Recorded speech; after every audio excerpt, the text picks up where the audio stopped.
Certainly, there are many conditions conducive to attachment development in young children, but there are 3 irreducible needs that must be met by adults in charge to be able to help children attach deeply. There's the need for true play, which is playing freely. The need for true rest, we're talking about psychological rest, and the need for true tears, which is the ability to feel sadness and disappointment when we're up against something that we cannot change.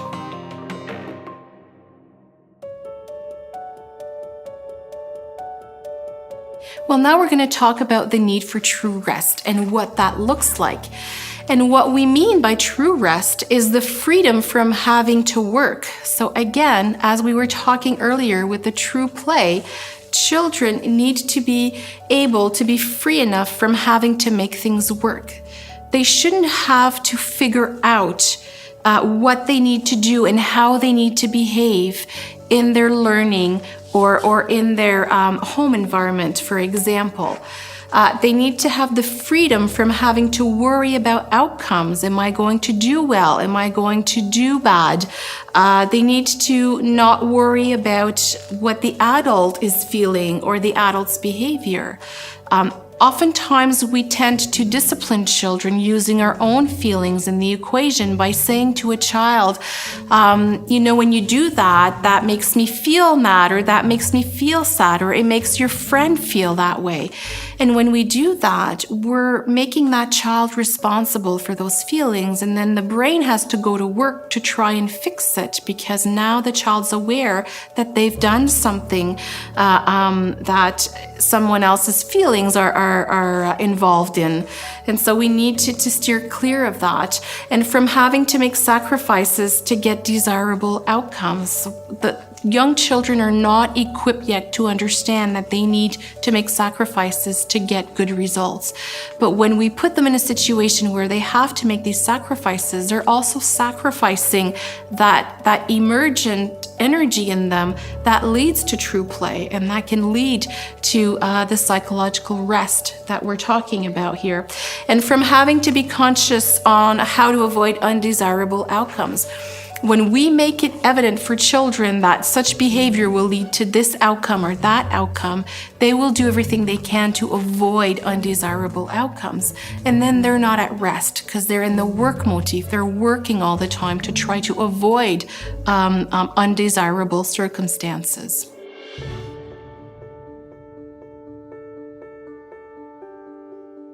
Young children need true rest. They need psychological rest because we now know with neuroscience research that all growth emanates from a place of rest. We're talking about physical growth, psychological growth, even emotional growth. So the brain has to be at rest enough of the time for growth and maturation to occur. What does it mean to be at rest? Well, it means that the brain's central nervous system is not operating out of the sympathetic nervous system, which is the brain at work. What we want is enough opportunity for the brain to shift to the parasympathetic nervous system, which is the brain at rest. And we can see that in children when they're able to let go, when they're able to just be their silly selves, just play and have fun, and not be concerned about what others are expecting of them or what they need to do to be good or to get good results. Restlessness is an indication of an inability to find rest.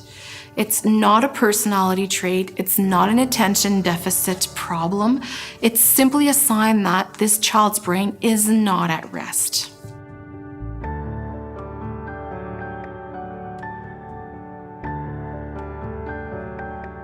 Again, if children sense that they need to work to make their environment operable for them in order to function, if children feel like they need to work to make their attachments work for them, then there's something that we're not doing that we should be doing. And what we should be doing as adults in charge is we should be doing the work of attachment. We should be the one providing the conditions that are conducive for a child to be with us, to be like us, to belong to us, to matter to us, to be loved by us. We need to provide those conditions. And not only do we need to provide the conditions, but we need to provide more than what the child is pursuing. We need to think of attachment as hunger. When a child is hungry, if we only offer 2 bites, they'll come back in 2 minutes. But if we offer a feast, then they're satiated and they can go on about their day and grow and develop and play and learn. So it's the same for attachment. Adults in charge need to fill up children in terms of their attachment needs until they're satiated. And when there's emotional and attachment satiation, that's when the brain is at rest, and that's when growth can occur. So we need to provide that so that children are not constantly preoccupied by their attachment needs.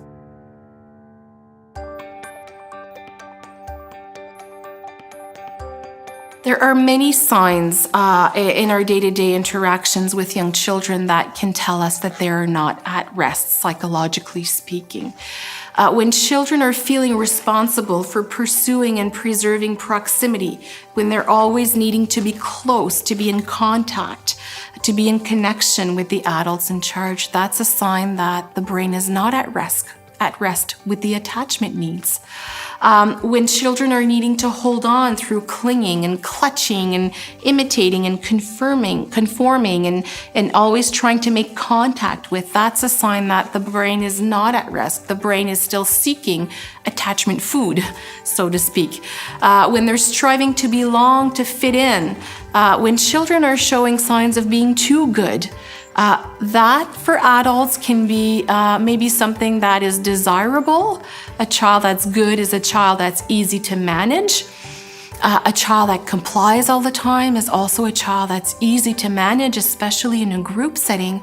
Unfortunately, children were not meant to be fully compliant and easy to manage. Young children were meant to be busy, to be active, to be messy, to be disorganized, because this is how the brain is sorting things out and developing. And so when we see a child always needing to please and to be good, that's another sign of a child at work. When we see a child seeking attention, seeking approval, significance, wanting to matter more than others, these are also signs that we have a brain that's at work, that's working too hard.